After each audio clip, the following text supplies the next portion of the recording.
Behold, I lay in Zion a stone, a tried stone, a precious cornerstone, a sure foundation.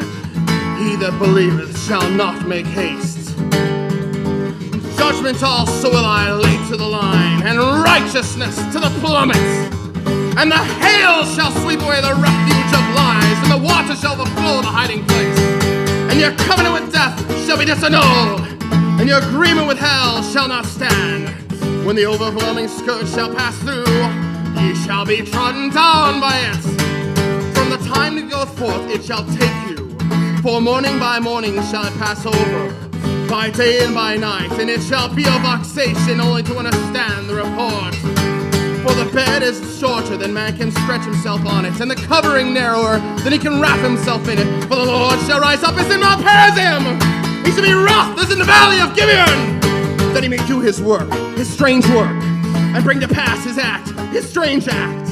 Now therefore be ye not mockers, lest your bands be made strong. Good morning, welcome to Line by Line Bible Studies. We are continuing the book of Isaiah, chapter 28. We're in verse 23 today. We kind of listened right there to the entirety of what we did yesterday. It's my favorite recording of that. It's live. It's pretty terrible, but it's not an easy song.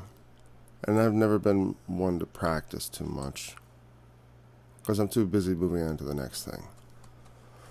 Okay. So it says, "Give ear and hear my voice, hearken and hear my speech. Doth the plowman plow all day to sow?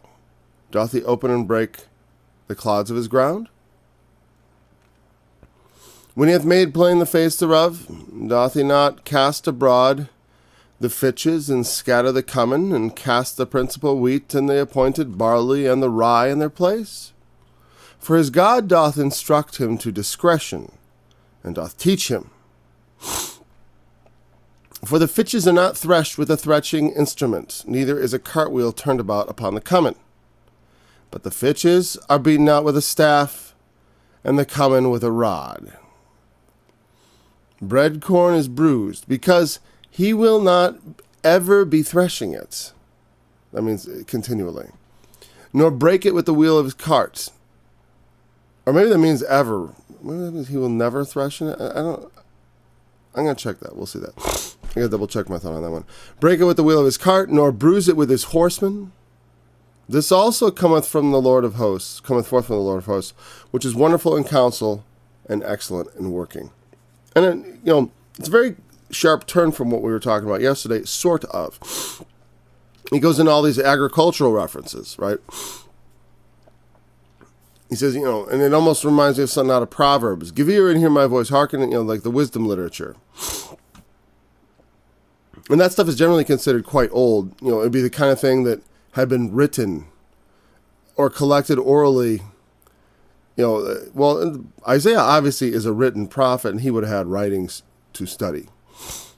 All right, hold on. Oh, okay. So this is very similar to what he says about. I'm sorry, again. Let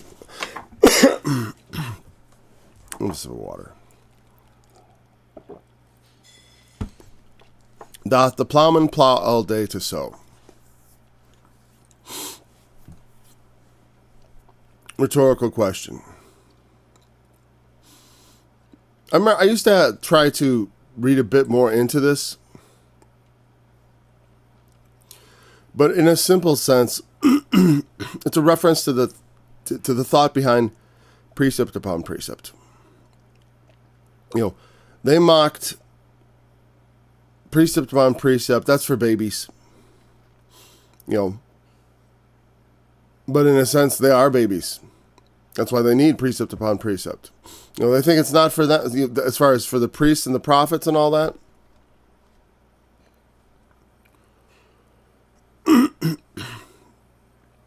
Way back, the scornful men that ruled Jerusalem, right? God's counsel comes. This is the word of the Lord. This is the rest. Precept upon precept, line upon line, here a little, there a little. And it's a very patient process that's being described. As I say, Bible study is best done patiently. Because it's about, you can only, how do you absorb the entirety of how one ought to live one's life with, and you have almost no experience living a life. Which of us has much experience living a life? Like, none of us have even lived one complete life yet.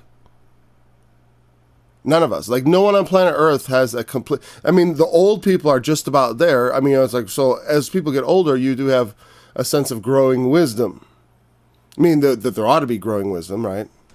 There's, well, they said there's no fool like an old fool. Well, that's probably true. I'm not calling anybody in particular, but...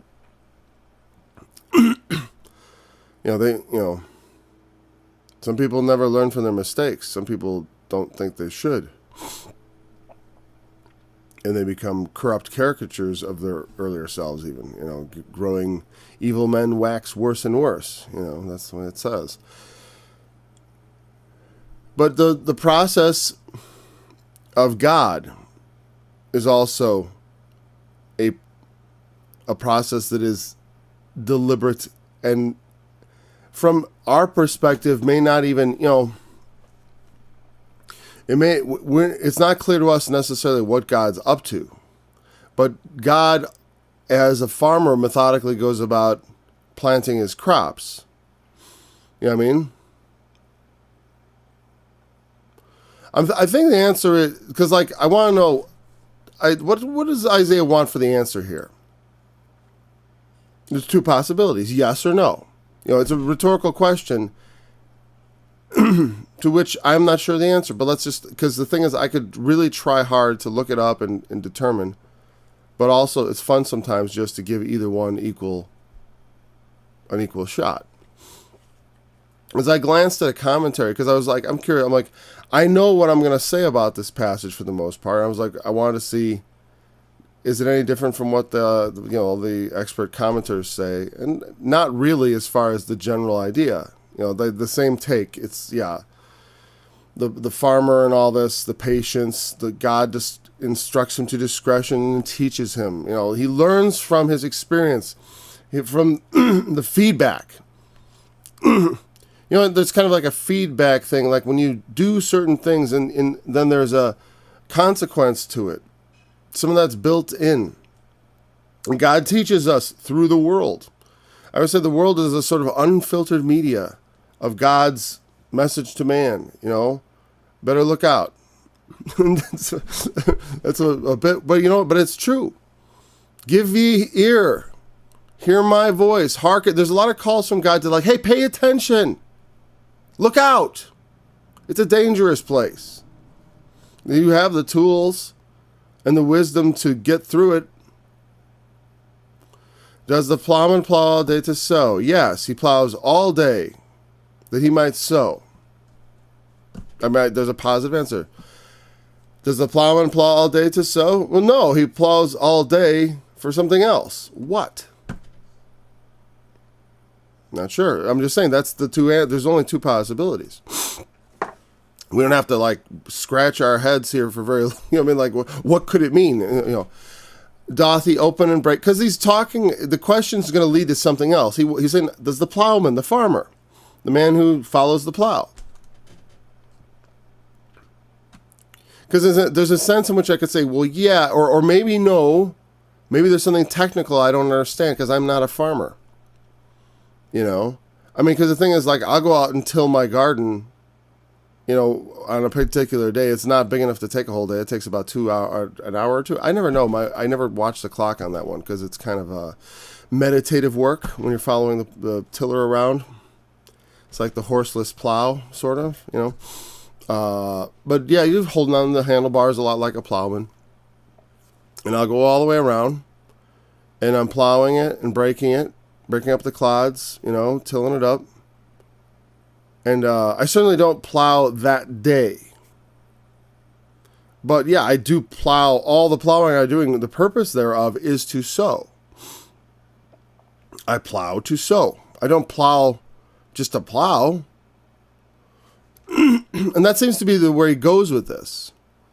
When he hath made plain the face thereof, doth he not cast abroad? When he gets it all fixed or whatever, made it plain, broken everything up, does he not cast abroad the fitches? Whatever. I'm not interested in what kind of seeds, cumin, fitches, whatever. It's fine. I'm not going to try to.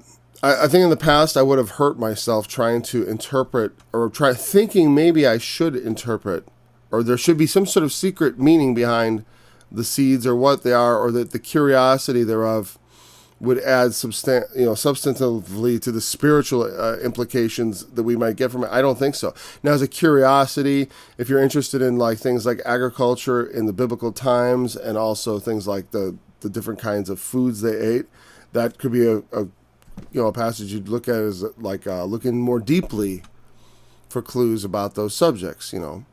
Because there are people who have done things, biblical diet and biblical. I'm always a bit. You must have to go through certain. Where you're making food. I remember there's like a guy. There's a bread that's based on the Bible verse. I've seen it at the supermarket at Walmart. It's like Ezekiel bread or something. It has the verse from Ezekiel or something. I've never even looked into it. I looked at it. I was like, I'm like, I'm always certain there's a bit of, I don't know. Like there has to be a bit of like supplying missing ingredients. Because I don't know that, because that it's 100%, but I don't know. I'm not talking about that brand or anything. I'm just talking about like certain things. Whatever, that's not important. Okay, so when he hath made plain the face thereof, doth he not cast abroad the fitches and scatter the cumin? I'm going to turn my fan on low, because I'm starting to get dewy here, man. Hope it's not too annoying. And that's not low. That is low. It's a nice fan. All right. I'm just going to leave it on. Anyways, you'll just get used to it. When he hath made plain the face thereof, doth he not cast abroad the fitches, scatter the cumin, and cast in the principal wheat and the appointed barley. The principal wheat and appointed barley. I remember having, again, I'm only covering it in the sense that I don't want you to feel like I'm blowing by something you might be curious, like, well, what's that mean, principal wheat?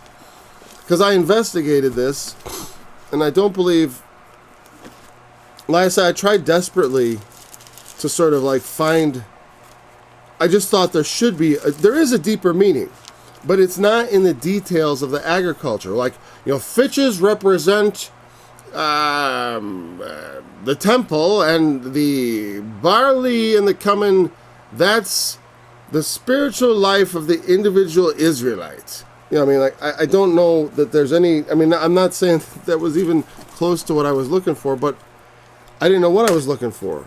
And that's good, because you shouldn't start off knowing what you're looking for, because that's a priori. You're starting off with the conclusion before you get the evidence. Let's see. Yeah, actually, the funny thing, I did not put a lot of the pointed barley. Let's see.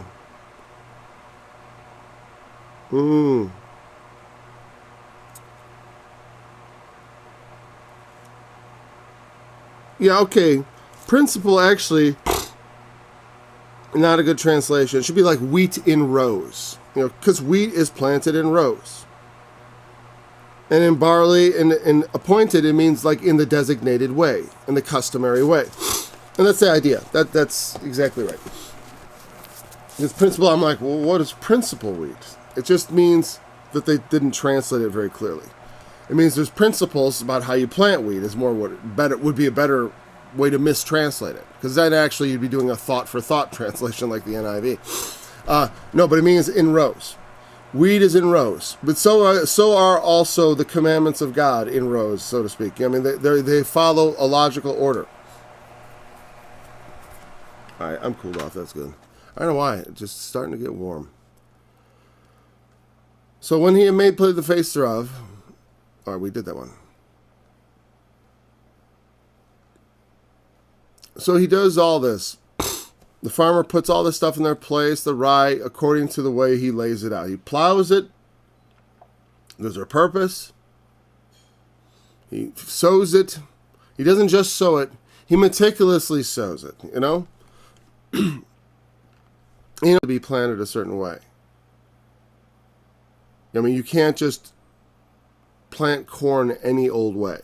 I don't think they're corn. They're not talking about the North American maize, or are they? I don't know, because they found it in Egypt in a pharaoh's tomb, I believe. They found like corn from North America or something similar, or something like that, which is suggestive of transatlantic trade. Well, it is suggestive in that maybe not directly between Egypt and North America, but there was like that. What was it? The late Bronze Age.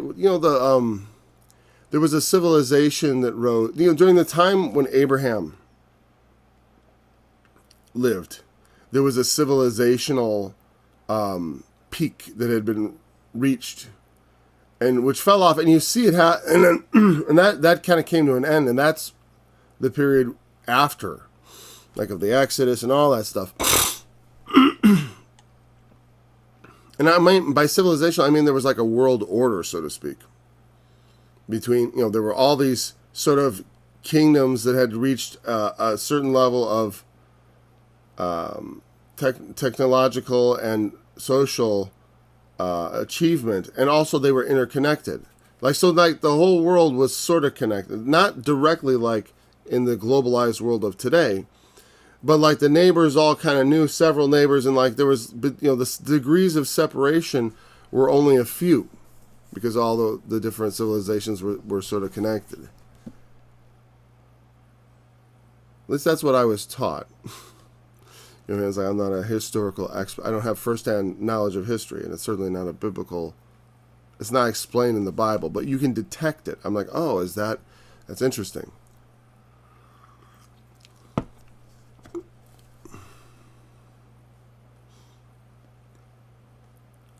My nose is... And then he goes, God teaches him discretion. And we ought to have discretion. That's the whole point of studying, so we learn how things are laid out. You know what I mean? We got to learn to recognize what we're looking at. There's an analogy of agriculture. It's very much the same as like line upon line. I'm getting distracted by how stupid my hair looks, but that's all right. For the fishes are not threshed with a threshing instrument. Now, you don't thresh fishes with a threshing instrument. There's a certain way you thresh fishes. Or maybe you don't thresh them at all. It doesn't matter. He's saying there's great specificity. God specifies. Things have to be done a certain way. They do. I mean, it's interesting. Like some crops you do it this way. Even into the modern age, they have, I'm sure they have different, when you're harvesting corn, on your harvester, you got to set it up to harvest corn. It's not the same as when you're harvesting beans. They have a different setting probably. It's not, I don't know if the machine just is one size fit all. Well, then, they had to build it for that. But it probably has to go through some slight, they have to pull a lever at least. Flip a switch. There's got to be something. I don't know anything about farming. I just live in an agricultural area. So I watch them. And I garden. Gardening's different than agriculture, though. Very different. Well, unless you're doing whatever. It's like very small scale. I guess it'd be like, people do farm tomatoes. But the farming that goes around me is very industrial, like corn and soybean production. Almost 100% corn, actually. This is Illinois, after all.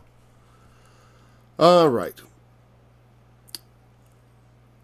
You don't turn the cart. Sometimes sometimes you do use the cartwheel to turn on something. Well, the fishes, they're beaten out with a staff, not with a threshing instrument. Don't use a threshing instrument on those fishes. Use a staff, you novice. And they're coming with a rod. It's similar like, this is what righteousness is. That's evil. That's wrong. This is right, that's wrong. There's a right way, there's a wrong way. There's something like, would you question the wisdom of the farmer who knows what he's doing? You know what I mean? You question his wisdom? Well, no, because he's doing it right. And that's it. The wisdom of doing it right is evident in itself. Because you get instantaneous results. In life, it's not always that way. In our lives, we haven't lived them very long, right? We have to sort of trust. That's what I'm saying. None of us has really had the experience of a full life. We have a minor experience, but we take from that and we learn. And it takes building. A lot of times, like the consequences of my youth did not play out immediately for me. I had to live with the consequences years later. Think to myself, that was wrong. I'm glad that I took stock of things. A lot of times teenagers have problems with their parents, and parents get frustrated, whatever, they have troubles, right? As a teenager, though, I paid attention to the trouble I had with my parents. I did. I remembered it, whatever. I was not at the time, but afterward. I paid attention. I looked back at the time before I had my own children and thought about it. I'm not sure what to do about it, but as I acquired my own teenagers, I certainly kept in mind the things that I thought my parents made as mistakes, so that I would not replicate their error with my children, because raising children is also like a process, the step by step, day after day, moment by moment. It takes instruction to discretion. We need to be taught. But you have to be taught. You have to listen. That was the first thing in verse 23. That's the most important. Give ye ear. Jesus always said, he that hath ears to hear, let him hear. You've got to listen to what God has to say to be able to profit from it. You have to be willing to be instructed in discretion. Discretion is making the right choices. Being discreet in choice. Not necessarily, I don't think it means secret, like we think, be discreet. But it's more like, there's another sense of discretion. Let's just look up the Hebrew word just so we see what, it's probably simplified actually by going right to the Hebrew. Or as far as to just get a different word for it, because the King James probably did not choose the best word for us. Yeah, the word there, it just means judgment. Mishpat. In fact, that mishpat is one of the standard Hebrew words for judgments. There's Torah, law, mishpat, judgments. It's one of the major categories. I didn't even think, I just didn't I didn't even show you guys on that. It's all right. I was just looking at Bible Hub there. Well, you can see the bottom part, if I scroll it down here, but I'll just show you the word just for fun because we're there, and mishpat is an important Hebrew word. You don't want, I never learned Hebrew, and I can't read this stuff here. It's like I can't. I can sort of go okay, I think that's an L, and that's sort of like an A, but not really. That's an S. That's like a V. I think that's a T or an N or something. That's the TS. That's the R or the D. I can't tell because of my glasses. And that's the Kaf, I think, and then the H, and then the is that the G, the Gimel, or whatever? The next one's the M, the S. Oh, P-A-T? Mishpat? No, not exactly. Maybe. Then the L. It's so I kind of learned it. See, so I know the last letter there, that's the A. Aleph. I'm just saying A. I'm using the English ones, but they're, Lamed, and Ayin, and Shin, and Vav, and I forget. But you should know a little bit about Hebrew. Just like we use, we have Hebrew names, but it's good to know about Mishpat, just like Torah. Mishpat, for a deeper student, Mishpat is judgment. From Shaphat. Shaphat, like Jehoshaphat, God will judge. Yeah, it's one of the primary ideas. Judge is Shaphat, Mishpat is judgment. And not that it's not, it's like here, look, wait, I want to get to the number of uses in the Bible. 421 times. It's an important word. There's not a lot to say beyond it. It just is judgments. Discretion is a bad translation there. Judgment. That's the sense of what it means. You know what I mean? Because when we think of discretion, we think King James, but there's I'm trying to say like we have a discrete there's a way in which we still use discrete, not to mean secret, but to mean precise. You know what I mean? Like an indication of precision. And but that's not here. Well, and plus, like I said, it's like that's not the way we would think of it. We think of discretion as being like careful or secretive, to care maybe, but it's simply mishpat, judgment. He teaches him to have good judgment, to know the right way to do things. For us, it's the right way to be, behave, and say. To be, behave, and say. But the fitch is at the red one, coming with a rod. Bread corn is bruised, because he will not ever be threshing it. I wanted to look at that really quick. He will not ever be threshing it. Let's look a little of that in this. I know I want to go in here, and so I'll take you with me. Neither's a cartwheel turning about a coming.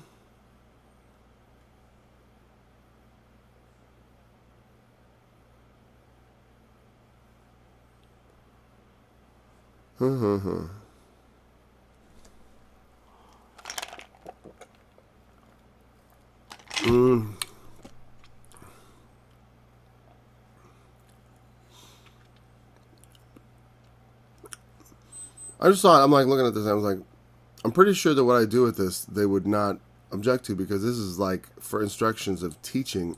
I'm not using their stuff like, I direct you there. Hey, why don't you use their thing? So, I mean, as far as I'm concerned, it must be free advertising.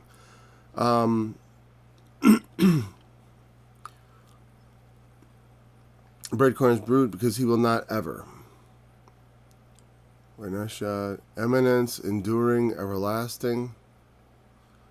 All right, I want a different translation. When I put it on, see how it highlights groups of words? That means it's like that's representative of kind of one word in Hebrew. Great. Because he will not ever. We needed 5 English words to translate that. Like, is bruised, corn, corn is bruised. Bread, corn is bruised. Bread kernels, maybe. Again, corn would not be, like I said, corn is, we call American corn, but the word had an application prior to that. Because he will not ever be threshing it. Again, be threshing. That makes sense. Okay, I'm sure that means be threshing. I know why it's with nor break, but whatever. Well, sometimes the highlighting is a little bit off. I guess they just don't want to leave any words unhighlighted like they're not there, but because he will not ever be threshing it. This is like netzach. This is like a word for like everlasting, perpetuity. It's translated like the glory and also the strength of Israel. Devour forever. The victory. Oh man, it's translated a lot of ways. Forever. Okay.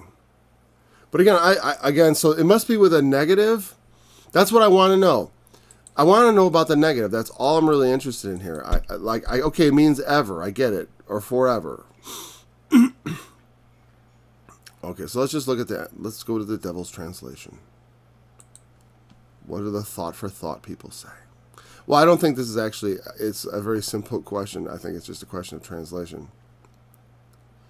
Okay, say grain must be ground so one does not go on threshing it forever.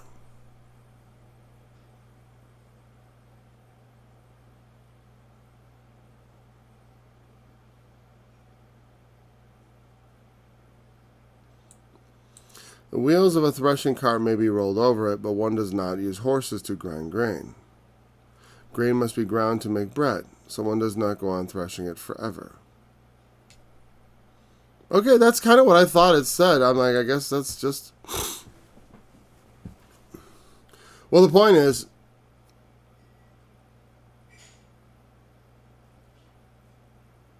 Okay, it doesn't mean he will never be threshing it. Like, because that was what I was wondering. It's like one does not use horses to grind grain. I thought it would have been like, grain must be ground to make bread. One does not thresh it. But you do thresh grain. So you don't, you don't just, but the point is, well, here's what I'll say about this. And it's an obvious point. You don't just thresh grain. You got to then grind it. You know what I mean? There's not just like, oh, we'll thresh the grain. That's one size fits all. That's it. Thresh it. No, thresh it, then grind it. It's what a question is. It's like here, it's this and this, not that. Like that's what it's saying. The bread corn is bruised. This and that, because you won't always thresh it. You will thresh and grind. Well, bruised, again, that's grind.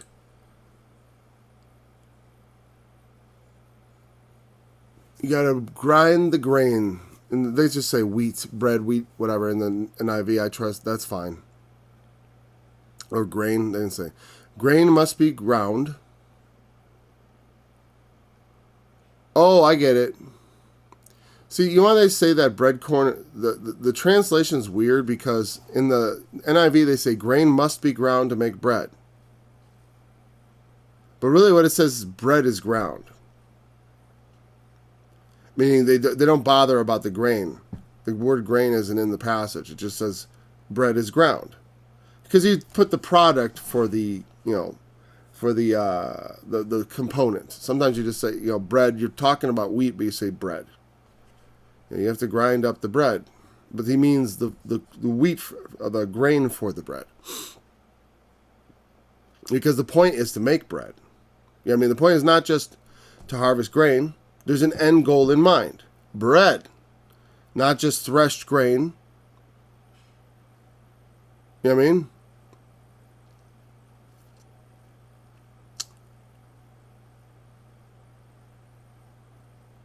The wheels of a threshing cart may be rolled over it, to grind it, to break it up.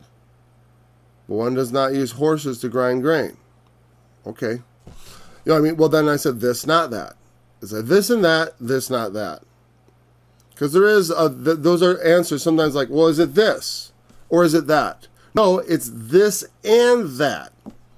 And sometimes is it this or that? No, it's this, not that. There's a wisdom in that. There's a process sometimes, and then there's a choice. Sometimes you put things on top of each other, like this and that. Sometimes this, not that. That's what I see from that. That's all it is. It's just that there are different ways and processes of doing things. And so also, it's just a meticulous look. This comes from the Lord of hosts, which is wonderful in counsel, excellent in working. That the things that the agriculturalist learns is of God. It comes forth, just as the word of God from the mouth of the prophets. And the word of God from the mouth of the prophets should be similarly fostered from a process of instruction. We go line by line, precept upon precept, instructing in the way of the truth, in the way of the Lord. And I always thought, what better way to learn the Bible than one verse at a time? Because, I don't know, there is definitely use for, when I make a special study, and on the Mark of the Beast or on the Great Horror, whatever, it always gets more hits because topical studies draw more attention because people have topics on their mind. What about this? What about that? Especially when you're just starting out in the Bible. I remember when I was a kid, I didn't know much about the Bible. I had my children's Bible, right? And it was like this simplified, I had this like kind of weird blonde-haired, short-haired Jesus. But it was weird. But I always thought it was weird because it didn't register. I was like, why did they make his hair so blonde?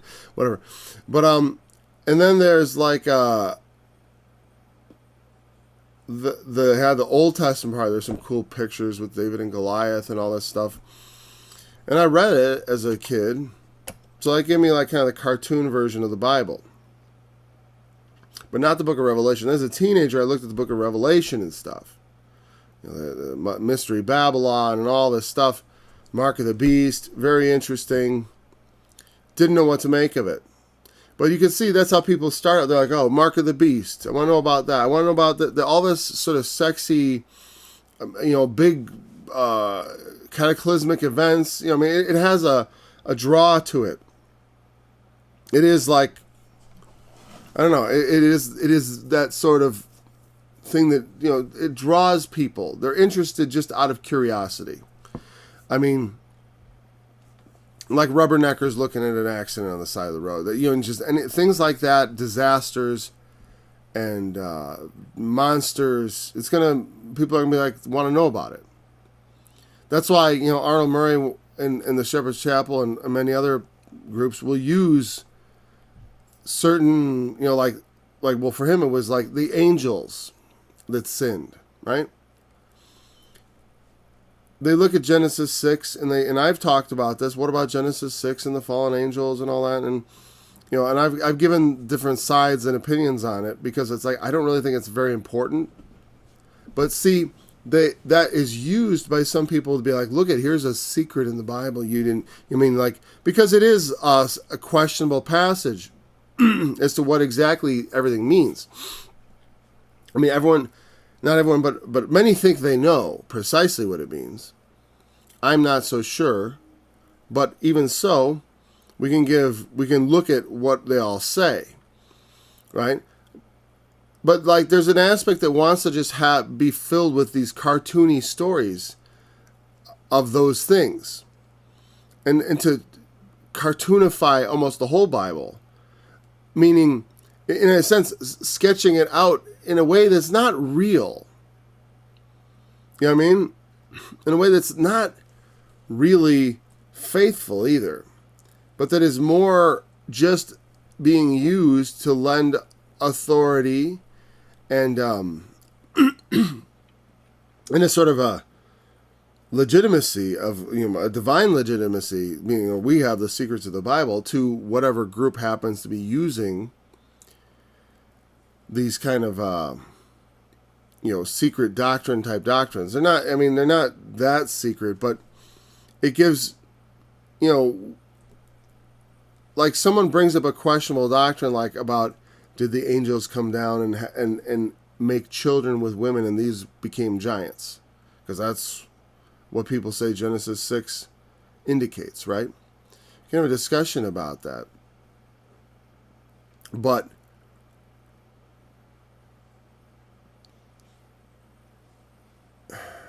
what was it? I'm trying to remember why exactly I'm talking about that. We'll study. It's the subject of study. It's like that's a way to bring people, to spark. Well, okay. It's one thing to talk about that, but it's another thing to say, like, well, see, if you see the part, if you can see that this is the angels having children with women and they become giants, if you can see that truth, then you have eyes to see, and you're one of God's chosen elect, and blah, blah. When you use a passage that is like not particularly important as far as for Christian faith, but also a little bit odd, and particularly, and giving a story that's quite, like that interpretation yields a story that is quite remarkable. It does. It's remarkable, a remarkable thing to say. But, but why they would not want to talk about it on Sunday is quite clear. You know what I mean? And that's what I was talking about at first, is like line by line. I know that topical studies are more interesting in a sense, but a line by line look at the Bible gives you it from a different perspective. Because you can't go into church on Sunday just receiving a brief sermon about maybe a topic or whatever, It might be biblically based. It might be just about things with a Bible verse or two thrown in for support. It could be something the pastor has on his mind. I don't know. But it's not the same as instruction in the Bible for the congregation. I don't think it's necessarily the same as feeding them. I mean, it is a kind of feeding, but once a week Christianity is not a very, people who go to church once a week, that's all fine. But you probably should do some additional if you haven't spent time, if you don't know your Bible, is what I would say. Spend additional time. Of course, if you're listening to me, then obviously you are. But it is, what ought to be. Like that. I think that a lot of churches, and I think some people are just comfortable receiving the cartoony sketches of Christianity. I mean, meaning not cartoony. I mean, in the sense that, like, if I preach 52 weeks a year, one message, that you can get quite a bit of messaging in. I got a half an hour, 52 weeks a year. But even so, I can get a lot of messages to people. But how much can I really instruct them in? I'm sure that. Here's the thing. Here's the problem. At that resolution, at a once a week thing, a precept upon precept approach is impossible. You cannot, all right, well, we're going to start from the beginning of Christianity, and we're going to build it. We're going to build it like if I had someone new, they had to learn Christianity from the beginning, and I knew I was doing a beginner class. Right? And I'm going to do that for 52 weeks. But everyone in the whole church is not at the same place. You know what I mean? So it's like, how do I gear that for everybody? Well, I can't.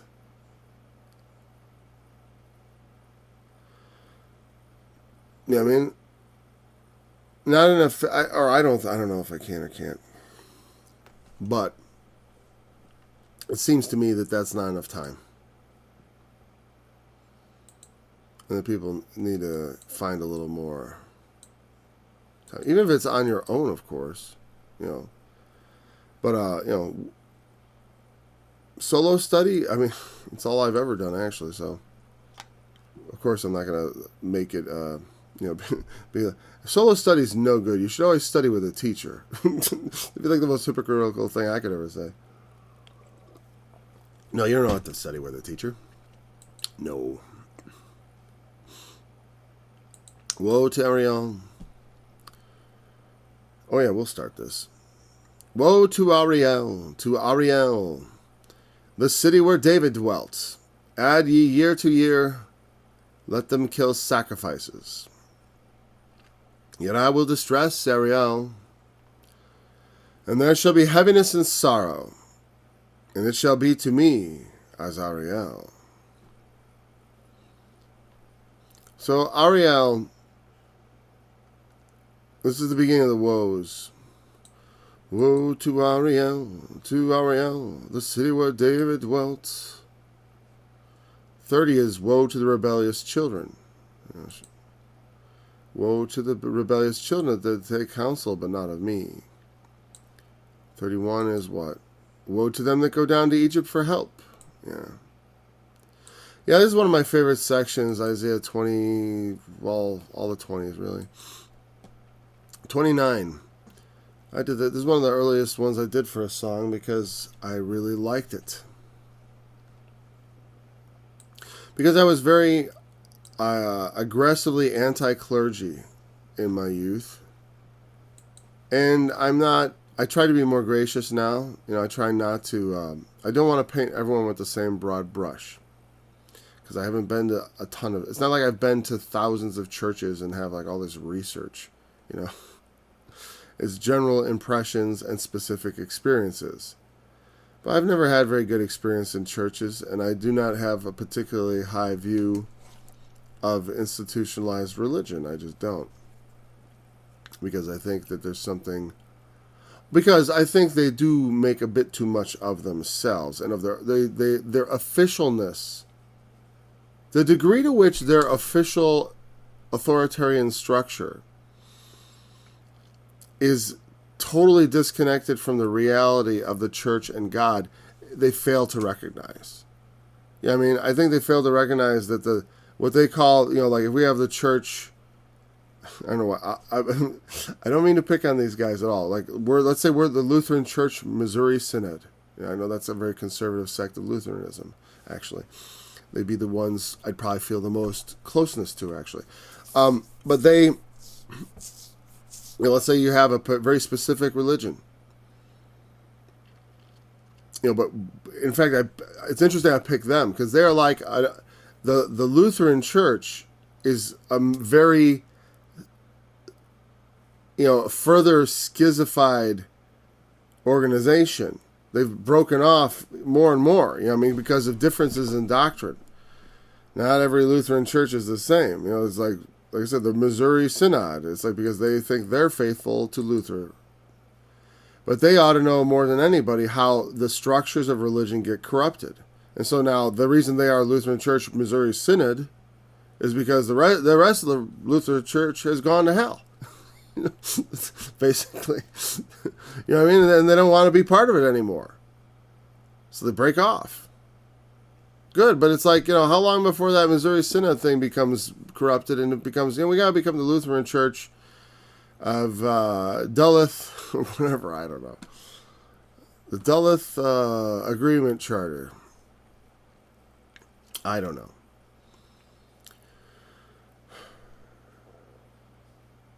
But this Ariel.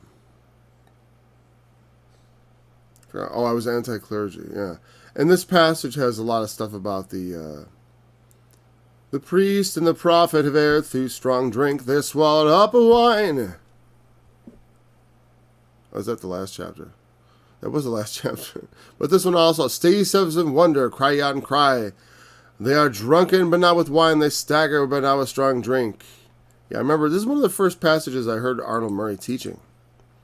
He was my original teacher. I rejected his teaching. I'm not white identity. But not initially, of course. But this is what turned me on. I'm like, because someone was teaching Isaiah line by line.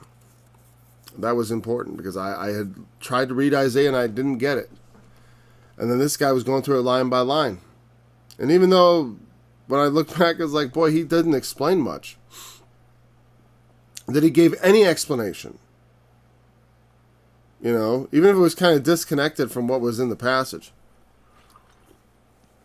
Well, because, just like me, I'm no different. I get tangential. I talk about things in a tangential sense.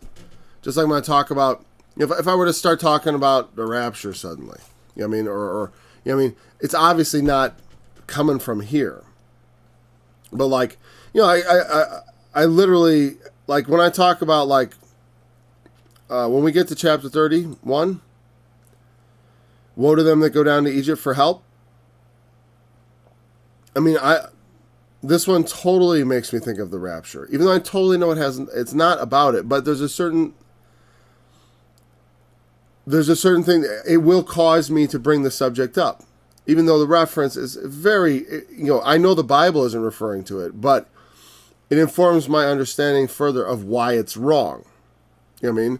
Even though if it's not a direct reference or in any way really connected to the idea. But anyways,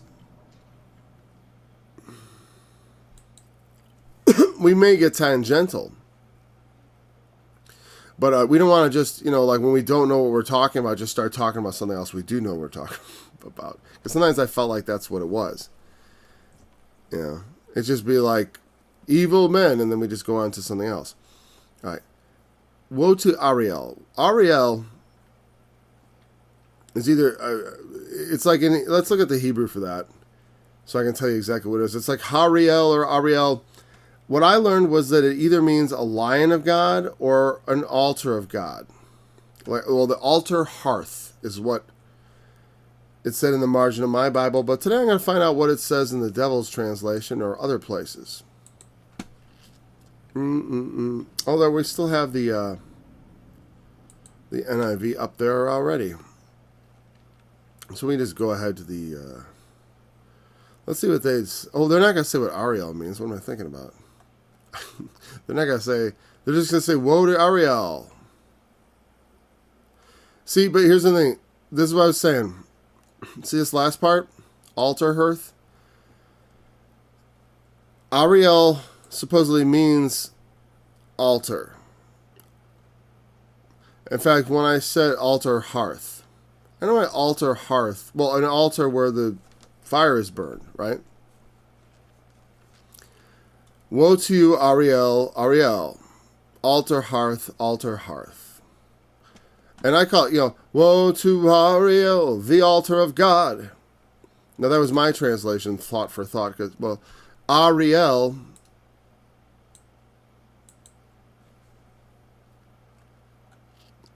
Anyways, the city where David settled, David lived. Jerusalem. Lest there be any mistake, lest there be any confusion. Jerusalem. Let them kill sacrifices. Again, actually, in my song I said, let them have holidays. I was curious what the... Yeah, let your cycle of festivals go on. Add year to year.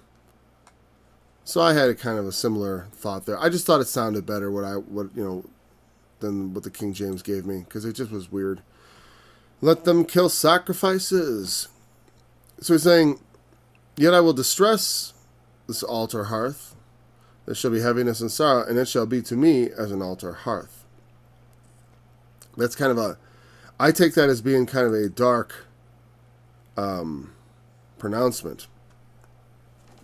Because obviously Jerusalem is where the God's temple is, and the altar of God's sacrifices is there. Saying, woe to the place of God's altar and sacrifices. Woe to Jerusalem. Let the years go on. Let your festivals go on. Time marches on.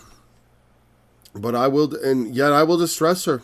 Though they do the things, they let the procession of the sacrifices, and they do the this and the that, right? There shall be heaviness and sorrow.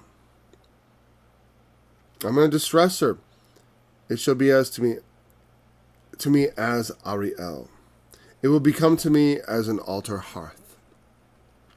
What it means is, I think there's a couple ways you could look at it, but one, either he's saying, I reject, remember from chapter 1, I abhor your new moons and your feasts. I hate them.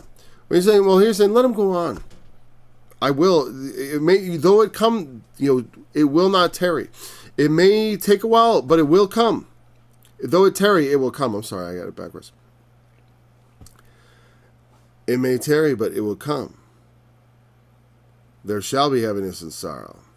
The altar of God, so it shall be to me as an altar hearth, is this Ariel, here as the NIV put it. If that is the meaning, well, one meaning is I'm going to burn everyone it's going to be like an altar, meaning it's going to be burned with fire. The city of Jerusalem is going to be literally turned into an altar hearth of sacrifice. Like it's going to be to me like an altar of sacrifice where a great slaughter is made. That's one way of looking at it. And that's certainly something, eventually when Babylon came, they burned the city to the ground and the temple was destroyed.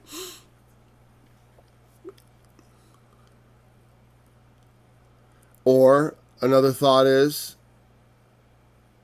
he will restore it to be Ariel, to be the proper altar of God. I mean, though they do the sacrifices, he wants justice. He wants judgment. The sacrifice of righteousness. Sacrifice your evil doings and do right. Lay down your old ways and do what God would have you do.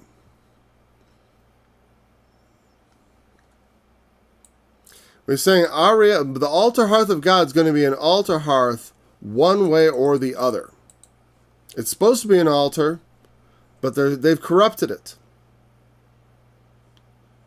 And now he's going to turn it into an altar of another kind. I do favor the one of the altar of judgment. not of restoration, though there is restoration in this passage. So, I mean, that's why I say it's a valid thought, that he means also the restoration. It possibly is the double thought, that I will cleanse it by this fire and also restore it, therefore. Because that is the truth. Because he cleanses it and also thereby restores it. When God comes and judges in fire, it's not to destroy. Here's a cool thing. The post-apocalyptic world is a wonderful place. They totally screw up the post-apocalypse. They're like, in a post-apocalyptic world. Everything's like a desert. There's nothing. It's always like just terrible, or it's a jungle. Whatever. Wild animals everywhere. People. Cars all scattered. The cars may be scattered though, because I don't know. There is some. I don't know. We'll see. I mean, as far as like, obviously, there's gonna be a big mess after the apocalypse, but it's not going to be like this Road Warrior type world. Much less the one where everyone's walking around with backpacks. That's the other one. Right? There's one where they're driving the last few cars, the last few bullets.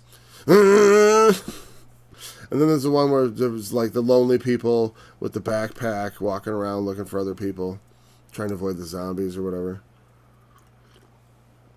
Obviously, that's all nonsense. But post-apocalypse is when Jesus' kingdom comes into being. So yeah, it is a restoration, but also a destruction. Because he's going to come to Jerusalem, and he's going to destroy it, but then he's going to rebuild it and restore it. So the altar hearth, though corrupt, will be purified and set right again. I will camp against thee round about, and will lay siege against thee with a mount, and I will raise forts against thee. Notice, I was explaining to someone, because someone was like saying to me, not to me, but I just saw him saying, they always say things that are like weird to me. Like because, they try to say like when they defend in the Bible, the genocides, right? There's genocides in the Bible where God says, kill all the people, kill their women, their children, their animals, everything, absolute destruction for just a group of people. The Amorites, in particular. The Amorites were designated for total destruction. I believe it was the Amorites. Anyways, it doesn't matter because it's just that anyone would ever that happened at all is controversial for people. And I saw a guy defending the Bible. And he was saying, well, but he was giving all these caveats and explanations of why it was justified. And it just makes me nauseous. Because it's like, you don't have to justify what God does. Because God's doing it is justification in and of itself. It is just because God is just. And it's like, you can offer the explanations. So how is that just? It's like, well, the way the flood was just, of course. God kills everyone all the time and any time. He owns our lives. We are not guaranteed existence. He could snap his fingers and kill me, and he'd be 100% right. 100%. People don't understand God at all. It's funny, they said, oh, he would never do things like, like command rape or anything like that. So I know a specific passage. Not exactly, not say go and rape her, but anything like that. But it's like when he sent the Assyrians, when he sent the Medes against the Babylonians in chapter 13, he explicitly says, I will stir up the Medes against them. I will stir them up, which regard not silver, and as for gold, they shall not delight in it. Their bows also shall dash the young men to pieces, and they shall not pity the fruit of the womb. Their children also shall be dashed to pieces before their eyes. Their houses shall be spoiled, and their wives raped. God said that. And you know what? God did that. He did it. I will camp against thee. I will lay siege against thee. I will raise forts against thee. I saith the Lord. I. People don't understand God. It angers me. Don't justify God. Man does not justify God. They don't understand the attitude. You have to have the right attitude. It's not that God isn't just or unjust. You can explain these things, and it's horrifying when you think of it. But it's like, it's like, you understand? He made Adam out of dust. He's not a man. He doesn't owe us anything. He doesn't have equality with us. He says, I kill and I make alive. That which God takes away, he can restore. People get a bit of life and they think they have it coming, and pleasure is what they have in store. And all that. It's like, there is no right to a thing of it. Especially to the ungrateful, to those who do, what did it say, give ye ear, to those who are unmindful. Even when God calls to them, say, nah. I mean, I don't know, like, if you think like, I have no heart for, no interest, it's like, I don't know what to tell people who, because I understand people disbelieve in the specificity of Christianity, but in the idea of God, as I described, like I said, look out, the world, behold what I have made. You open your eyes in the world and you come in, and you better look out. Watch. And it's like, I heard the word, a gospel of a man, Jesus Christ. That's my life. I heard the word of him. I had his power come over me because I paid attention. God will bring down some bad stuff. I've read the book of Revelation. He's planning on killing a third of us. I think it was a third, or is a quarter, whatever. There's a lot of people are going to die. There's going to be billions dead at some point. I don't know when. Billions dead. Billions. With a B.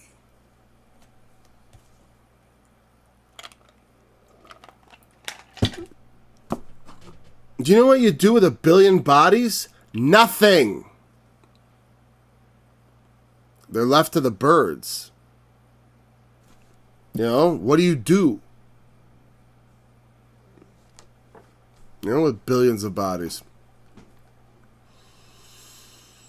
The sea will turn to blood.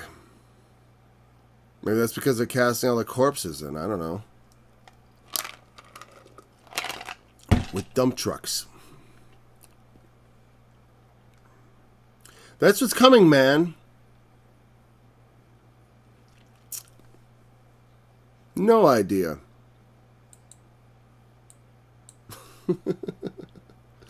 Sorry, I just had, I mean, man, it's a silly comedy, human existence, in some ways, and a tragedy also. But also, I do trust God, because even though all that comes to pass, he cleans it up. It's like, what do you do with it? We can't take care of that. But the Lord will cleanse the land, and the land will very quickly recover from the world's gonna rock to and fro, but it's going to recover. And here's the thing, I was doing recording last night, but I also had this radio on, and one of the radio hosts a conservative radio host was playing clips of the comedian George Carlin talking about the planet. And how the planet's not in any trouble, and like the planet, and people talk about the global warming destroying the planet, but the thing is I was listening, I'm like, now you understand, he was joking. That was a joke.